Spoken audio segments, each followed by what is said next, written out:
We're on the Norwegian Prima cruise ship and we're sailing into St. Lucia. It's a beautiful day and we're about to go on a hike and maybe a dunk in a waterfall. We're the NYC Travelers.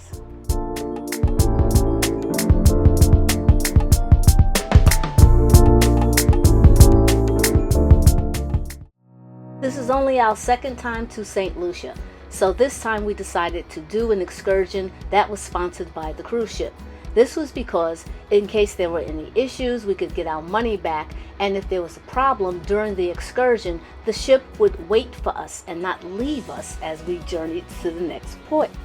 Tourism is very important to many of these areas. They do have other industries, but many times the guides tell us that they depend on the dollars that tourism brings them, and so they are happy to see us and they welcome us with open arms. Having said that, that means that sometimes during your tour, you will stop at places that the company has either contracted with or maybe made some sort of agreement that they will bring tourists by so that you can purchase their goods or you can whatever, buy their food, souvenirs, whatever. It might be a little annoying until you get to the main place for the excursion, but that's the way it is. Where the ship docks in St. Lucia and where the hike was supposed to start to see the Pitons, one of the main attractions of St. Lucia, was a bit of a ride. So we got a chance to see the island. It was a beautiful day. It was a weekday. It was during the holiday season, but at the same time, it was really nice to see what the island was during normal daily life. It was about a 90-minute to 2-hour ride to the nature trail. And the reason why I say 90 minutes to 2 hours, it's 90 minutes if you're driving straight through, but we made 2 stops along the way to those vendors that I've mentioned, and that's what took the extra half hour. First stop was an overlook so that we can see the beautiful view. And yes, as they said, it was an Instagram moment. One more. Here we are. We're ready to go on this hike. It's very pretty. Very nice. By this time, we were approximately an hour into the journey, and so we can definitely appreciate that not only did we need a little bit of a stretch outside of the van because we were on a van and not a bus, but we also could appreciate that the driver needed a break. At one point, the driver thought that we needed to see banana trees up close, so we did.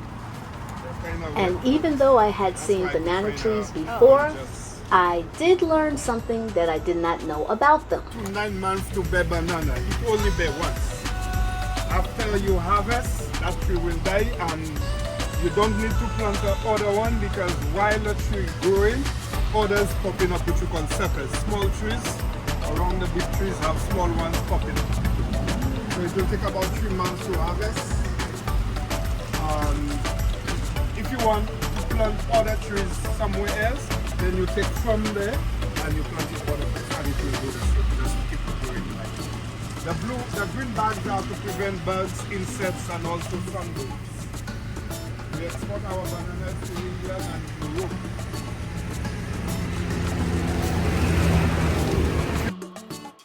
After that, we were on our way to the next stop. Along the way, what the guide had told us about banana plants took on more significance as we saw them more and more throughout the journey. This next stop was definitely designed for tourists. It was not for the locals. In fact, it was so much for the tourists that they wanted to charge to use the restroom. But the view was lovely, of course, anyway. I don't know. You don't have a beer at this one? No. No, that was the $1 for the bathroom. But I get why they charge. Maintenance fees aside, it was time to get back on the van to journey to the spot. Our next by-the-road lesson was about the cacao fruit. The fruit of the plant is edible. It's the seeds that are actually used to make chocolate. Sour ones. Now I guess this one is kind of sour sweet like, so you don't bite. If you bite, it's not bad. If you bite, it will just have a bitter taste. Okay, but if you suck on the seed, you will taste it and just feel how it is. You hold that seed. It's sour. Back on the road, we stopped again so that we could take photos with the Pitons in the distance from this angle. Now you can say that's where we're headed. That's where we're headed. Back over there. Pitons. Back into the van again, and we are going to our final destination. Now, in all honesty, I'm looking at the map, and we actually drove the perimeter of about 3/4 of the island, and that's why the trip was so long. We make it to the Tet Paul Nature Trail, which actually is very touristy, not in a bad way, but in a good way, meaning that it's an easy walk. It's not a hard hike. For those people who really want to hike the Pitons, yeah, they have that. This was not this. Okay, we're ready to go. We're ready to go. I'm sweating already, but we're ready to go. Hiking sticks. Although the trail was well defined, you don't go alone. They have trail guides that take you through the park. Our driver was able to get a little bit of a rest while we went with the park guide. My exercise for today. So apparently they'd like to maximize the park. You can have an event here, probably weddings are most popular. I'm sure it's not just for the tourists, I'm sure locals take advantage. And we got our first view. 2,438 feet, 2 miles, 4-hour round hike, can be longer depending on the field. The Piton is rather strenuous, so it is difficult to climb. There are ropes along the trail, but at certain areas you have to use to pull yourself up.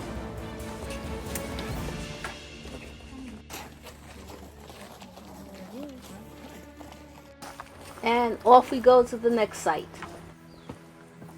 See any animals up here? Or? Mongoose. Mango? Mongoose. Okay, I was No, I fell in love with them the first time we were here. I said, I gotta do this.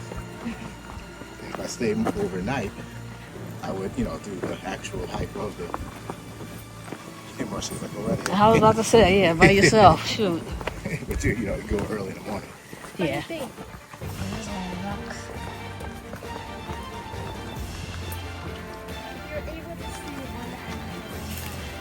What would you do and where would you go?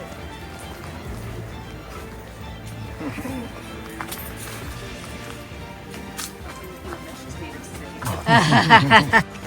can't do this by yourself, right? You probably have to come and pay, I don't know. Oh wow, look at this.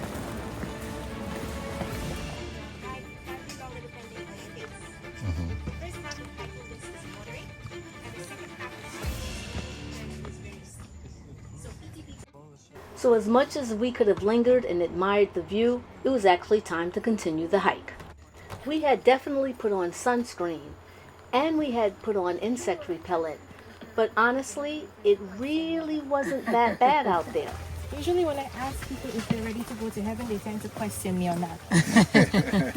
They're like, are you going to push us off? No, I wouldn't do that. I mean, I do that to my brother, but don't do it. Oh, it does say stay with heaven. I don't think most are allowed. The trail was well cut out, so it really wasn't steep, but you should watch your step. And it does seem like you have climbed to heaven, so you can get a great view of the Pitons. Since we climbed all this way, and we've been saying Pitons the whole entire time, actually they are 2 mountainous volcanic plugs. The 2 peaks flank Lucia Bay. Aha. Oh wow. Welcome to the second part of heaven. The first part's of them. Might be wondering how many heavens are here. Island. It is a nature reserve and there are different species of animals, cacti and plants on there. For example, the whiptail lizard, the St. Lucian racer, a snake as well, and the worm snake reside there. Since it is a nature reserve, you will need permission from the National Trust before you head over there.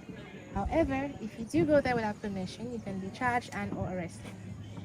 The largest mountain in St. Lucia.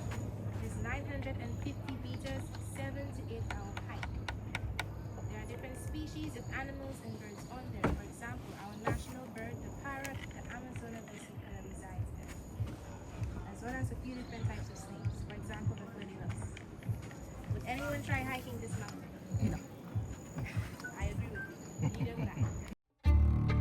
So as much as we enjoyed being here, it was time soon to resume our hike. Stairs down. Okay, here we are. Shoes not to wear. As you can see, people did not adhere to the advice on the cruise ship literature there that said wear appropriate footwear. They made it. Honestly, I would not recommend wearing flip-flops or sandals on this excursion. We came full circle and we were allowed to taste a local delicacy. Okay, the St. Lucian begonia. Citrusy and sour, she was right. We got a snack, took a little bit of a pit stop, and then we were headed off to the next part of the excursion. As long as that drive was, this was not the end of the excursion, but this is the end of this trail. We promised that you would see Al get dunked in the waterfall, so stay tuned. So why Al and not me? Well, I did bring my swimsuit, and when we got to the waterfall, I had every intention of swimming in nature. There we are. Trying not to get all these people in my shot. There we go. The water's really cold. Al decided he was going to do it. I decided I'm not. I put my foot in it. It was enough for me. I didn't get under the waterfall. But the cold did not deter Al. Alvin went underneath that waterfall, got soaking wet, freezing cold, and bragging rights to say that he did it. It was part of the cruise excursion, and he was like, okay, I'm going to do it anyway. I toured the park as it was. It was a small park, but it was nice to walk through and explore the waterfall. And then we were off to the lunch that was promised that was part of the excursion. Lunch was at the Soufriere estate. The estate used to be used for mineral baths. It was a private estate dating back to King Louis XIV. He gave it to the DeVoe brothers, and they thought it was good for rheumatism and skin complaints. Right now, it's great for a meal. Experienced travelers who take guided tours know that sometimes the meal that's provided might not be the best. But in this case, it really wasn't bad. And you could have it adapted. If you wanted extra little spicy, I think they had sauce for you. Me, I was fine the way it was, and it was pretty good. And of course, I looked around so I could see what the house had been adapted to. And how was your lunch? Muy bien. It was December, which means that the days were shorter. By the time we arrived back at the dock, as you can see, the sun was about to set. It was definitely dark. We passed through the cruise port, which actually had been built up a bit since the last time we had been there, which was about 10-11 years ago, and we'll explore that the next time around. But now, it's time to get back on board and have a little dinner. So, what did we think? Yes, it is a long ride from the cruise port to the site where you're going to hike. Yes, maybe we needed a couple of those pit stops, maybe just one, since it's a 2-hour ride there and a 2-hour ride back, although I think the guy was speeding it up a bit at the end. The hike was definitely worth it to see the Pitons. The information was good from the guides, and the guides were very friendly and they were very personable. At the waterfall, it was a bit crowded. There were a couple of other excursions there as well, but it was very nice to see the waterfall. That's also a National Heritage Site, and we like to support the local tourism.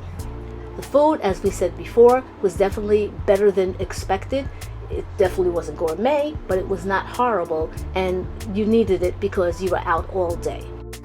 This tour is not accessible for people with mobility issues or for strollers or for very young children. The ride is very long, and the hike can be strenuous for toddlers and I would say children under 5 years old. Also, you should dress appropriately. Wear the proper shoes. Bring the swimwear if you would like to swim in the waterfall. And also make sure you bring a towel so you don't have it wet in the van on the way back. We're the NYC Travelers, and we have been hiking to see the Pitons in St. Lucia.